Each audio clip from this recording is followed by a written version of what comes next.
Get ready for a deep dive into the fascinating world of ancient worship. Oh, yeah. Specifically, we're going to be looking at the word proskuneō Okay. and its connection to the Magi Interesting. in the story of Jesus' birth. Right. We're going to analyze it from different angles: Like what? language, history, and semiotics, Semiotics. the study of signs and symbols. Okay. And did you know that proskuneō, What does it mean? it originally meant towards a kiss? Towards a kiss. Yeah, it was tied to the act of prostration, I've heard of that. which was super common in ancient courts. Yeah, makes sense. But it takes on a much deeper meaning in religious contexts. So it's like a bridge between the physical and the spiritual. Yeah, exactly. Like that physical act of bowing down becomes an expression of deep reverence. And that gesture can mean a lot of different things. Totally. It all depends on the culture and the context, right? Right, like how we shake hands today. Oh, I see what you mean. Like a firm handshake can signal confidence. Well, a weak one might. Suggest hesitation. Yeah, exactly. Now, prostration. Okay. That was common practice in ancient times. Was it really everywhere? Yeah, from Egypt to Babylon. Wow. But the meaning, that wasn't always the same. So what about for the Israelites? Well, for them, proskuneō, Yeah. it evolved to be specifically associated with worship Worship of God. of God, exactly. So when the Magi do this proskuneō before Jesus, It means more than just, like, showing respect, you know? it's a powerful statement about who they believe Jesus is. Exactly. And that makes sense, especially considering their background. Their background. Some sources suggest they might have been influenced by Zoroastrianism, Zoroastrianism, right? a Persian religion, Predating Christianity, yeah. by quite a bit, and that's key here. Why is that? Well, Zoroastrianism had this emphasis Ah. on things like fire worship, purity rituals, Yeah. and like a strong belief in cosmic order. I see. So it's possible these beliefs shaped how the Magi understood that star that was guiding them. So they weren't just wise men, like we often picture them. Right. Not That exactly. word magi itself, What about it? it actually comes from an old Persian word, Interesting. referring to, like, a priestly caste in Zoroastrianism. Oh, wow. These individuals, they were skilled in astronomy, Okay. dream interpretation, I see. and some practices that we might even call magic today. Wow. So they weren't just intellectuals. Not at all. They were really active participants in the spiritual realm. Exactly. That definitely paints them in a new light. It does. No wonder they understood the star's significance. Right. So if proskuneō points to this deeper worship, Yeah. and the Magi were more than just wise men, More than that. what else are we missing about this story?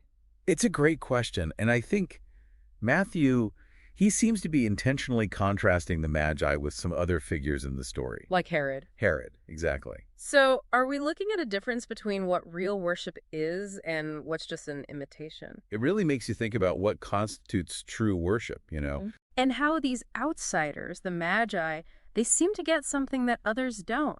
That's a really interesting observation. Herod, he acts like he wants to worship Jesus. Yeah. But we know his true intentions are something totally different. He's all about protecting himself. Right. Exactly. He's driven by self-preservation and this lust for power. He's the embodiment of what happens when earthly power gets corrupted. And then you have the Magi, Right. who represent something completely different. Yeah. They're drawn by a spiritual pull, not by politics. It's a stark contrast. And their gifts, the gold, frankincense, and myrrh. Oh, yeah. Those weren't just random presents. What were they then? They were carefully chosen symbols, Each one with its own meaning. all connected to Jesus' identity. So the gold, Fit for a king, acknowledging his kingship, the frankincense, used in religious ceremonies, pointing to his priestly role. and the myrrh. A burial spice, Yeah. foreshadowing his eventual sacrifice. Wow, there's so much packed into those gifts. It's like Matthew saying, hey, pay attention here. There's a lot going on beneath the surface. Exactly. If we connect this to the bigger picture, Oh. it seems like Matthew's using the Magi to challenge our assumptions about who belongs in God's kingdom.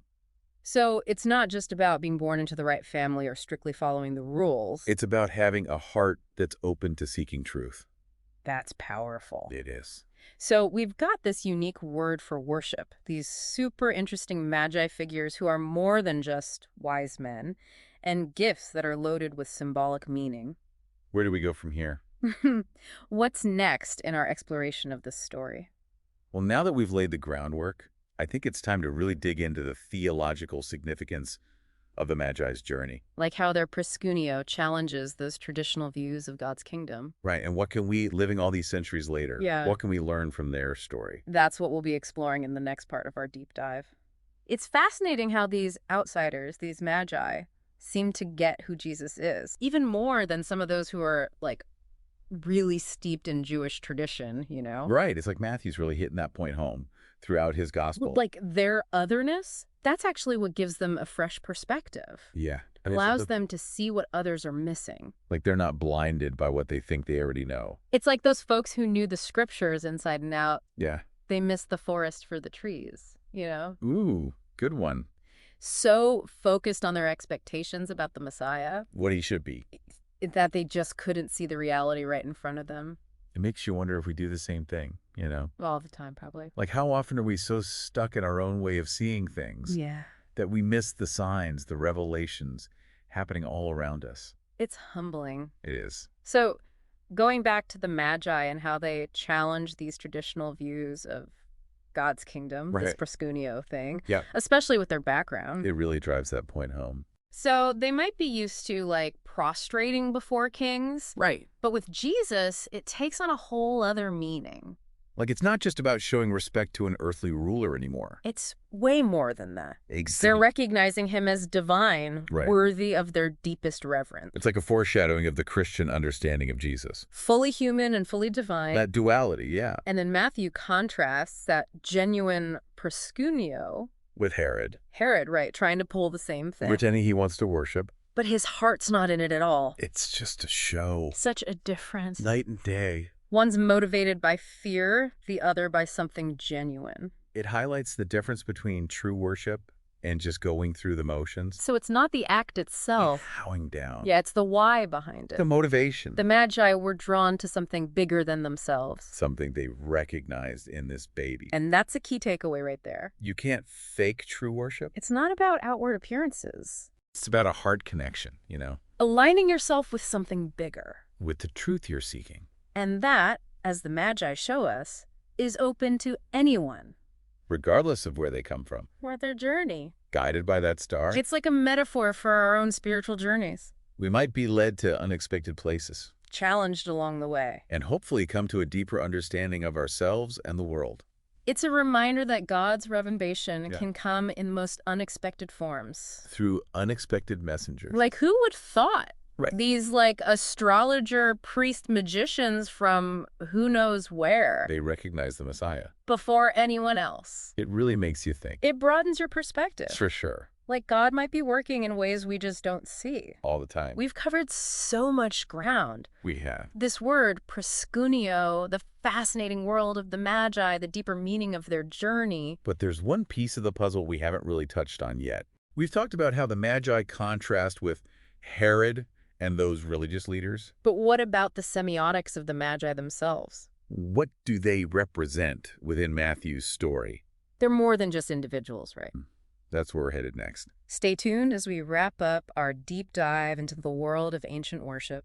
And the enduring power of the Magi story. So we've unpacked proskuneō and gotten to know the Magi, but as we wrap up, let's look at the Magi from a semiotic perspective. Semiotics, right. It's like they're not just individuals in this story. I see what you mean. They represent something bigger. They're symbols. Within Matthew's narrative. It's fascinating how these guys from a totally different culture, they become this kind of microcosm of what God's kingdom is all about. Really? Oh, yeah. They embody all these themes. Like what? Inclusion, revelation, this reversal of expectations. All these ideas that Matthew keeps coming back to. Throughout his gospel. Okay, let's break that down a bit. Sure. First, inclusion.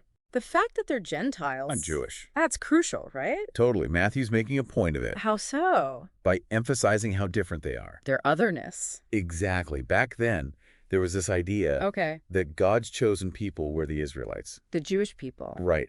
But here come these Magi. Following a star. Recognizing Jesus before even his own people do. It's like blowing up the whole idea of who's in and who's out. It's expanding the scope of God's plan. Showing it's not limited by where you're from or your religion. These unexpected characters become central to the story. They become a symbol of Gentile inclusion. In God's plan. It foreshadows how the gospel will spread to all nations. Which Matthew's big on. A major theme, for sure. Okay, so we have inclusion, What's next? revelation. Right. How do the Magi connect to that? Think about how they find out about Jesus. Not through scripture. No, not prophecy. It's a star. A sign in the sky. It's like God's revealing himself in this unexpected way. To those who are looking, seeking, Even outside the usual channels, the Magi represent a different way of knowing. like a more mystical experience. Yeah, an encounter with the divine. And that ties into our third theme. Reversal of expectation. It's the outsiders who truly recognize Jesus. While the religious leaders, they're caught up in their own stuff. They should know better, You'd think. but they're too busy vying for power. And clinging to their interpretations. It's like that saying Matthew uses. Which one? The first shall be last and the last shall be first. Oh yeah, the humble are lifted up. The proud are taken down a notch. The Magi, they're willing to follow a star. Humble themselves before a baby. They embody that reversal. Their presence challenges our assumptions about truth About who's worthy. and what true worship really is. It's like Matthew's turning everything upside down. Like saying God's doing something new. And it might not look how we expect. The Magi, with their sudden arrival, Their strange gifts. their willingness to challenge the status quo, They become a symbol. of the transformative power of God's kingdom, A kingdom that changes everything. redefines who belongs. So, centuries later, Yeah. what does this all mean for us? I think the Magi story, and even that word proskuneō, Okay, they invite us to approach life with wonder. curiosity. Be open to those unexpected To revelations seek truth wherever it might be, and recognize the divine. even in the most unlikely places. It's a call to step out of our comfort zones.